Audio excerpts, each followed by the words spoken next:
In our previous videos, we introduced some famous UI UX laws that designers should follow, like Miller's laws, Jacob's laws, whatnot.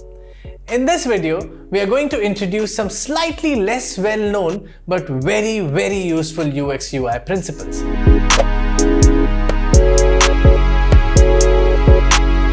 The first one would be goal gradient effect. It's a principle that describes the relationship between task difficulty and success rate. To put it simply, the closer a user is to his or her goals, the more likely it is for him or her to complete the task. For example, shopping sites like Amazon would often use one-click checkout to minimize the payment process.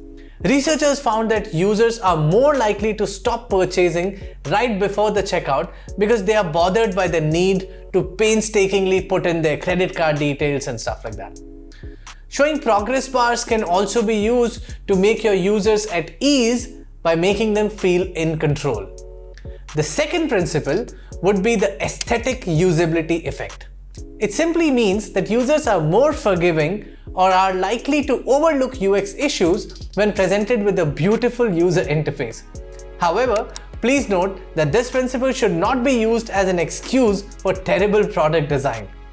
Users' expectation of a product's aesthetics will be as high as the user experience. While customers tend to overlook occasional UX mistakes, terrible UX logic can still drive them away as a result of frustration.